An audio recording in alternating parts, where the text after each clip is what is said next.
that in the 90s, you could tell a story about the success of the neoliberal economy. You could tell a story about higher growth rates. You could tell a story about innovation. It looked pretty great in the late 90s in terms of the economy. But over the last 20 years, we've seen grotesque increases in inequality, social and economic inequality, and a general sense that your regular person is being shafted. And that's not entirely a mistaken belief that the people have been treading water. A lot of people have been treading water for 20, 30 years, while a small group have gotten incredibly wealthy. Isn't that part of what this is? It feels as if we need to rebalance the society somewhat. Things have gotten completely out of whack. Well, that is at the root of virtually everything. Mm-hmm. It's at the root of a lot of the support for this child allowance, because some of it comes from the right. People like Ross Douthat, who look and say incomes have stagnated in the middle, as you say, and families want to have more children than they have. So we have to provide a child allowance to the middle class to enable them to replicate the old incomes they used to have and have the amount of children they used to have. And I have no problem with that. My problem is giving it to people who don't work, not to the middle class, which does work. But so it's the root of support for a lot of these things is the recognition that the fortunes of the middle class have been stagnant under our existing arrangement, and somehow, rather than give jobs that pay more and reduce the inequalities the market generates, the state has to come in and just shower cash on people and subsidize people. And that's sort of the true with immigration too. You get the left solution to immigration has always been let in the immigrants, and if they bid down wages, well, the state will make it up by sending payments directly to people. It's the old, compensate the losers attitude.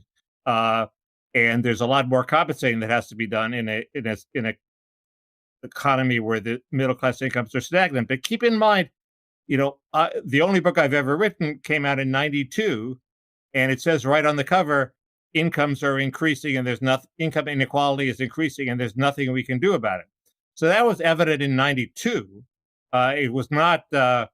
It did not only happen after 2000. So it's been happening all along. And in fact, if you look at some figures, in the recent years, it's actually been flat. The real horror years for inequality, for decimating the middle class, were the late 20th century.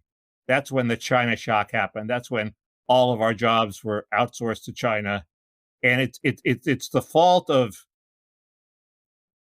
one of my faults is I didn't see it happening when it was happening. No, neither did I. We were all so wrapped up in our free trade dogmas. Right. I remember particularly when NAFTA came along at the New Republic, our mutual friend Bob Wright wrote that lead editorial we began on the cover about the vital importance of NAFTA to everybody. I don't know, has Bob revisited his free trade absolutism? I didn't realize that. I will throw that in his face in our next podcast and see what he says. You can look it up. I mean, because I remember because I ran it. I mean, I was there, and I remember doing the cover, starting it on the cover, and it seemed to me as a kind of post-Thatcherite at that point, self-evident. But I hadn't appreciated at all quite how the impact of it, even though in the aggregate you could still make an argument for it in terms of overall wealth, but the actual social and impact in particular areas was devastating in ways that I think we should have been much more prescient about. And I understand the backlash to that. Right, and there was the attitude of and this really was a neoliberal attitude in both senses of the word. The attitude was, well, if factory workers lost their job, they could get more productive jobs elsewhere in the economy and move. And the big thing was help people, not places. So you help the people move to new areas. And it turned out that people didn't want to move. They were their mother, their widowed mother was living in town, and they would be homicidally lonely if they left. They weren't about to move. and a lot of them just saw their lives destroyed when the jobs left their town. And the free movement that the Clintonites and the neoliberals saw just didn't happen. Yeah, And the second factor, of course, was immigration, which we'll get to. Uh, you move to a new town, and immigrants are there lowering the wages in that town too. So why move? hmm.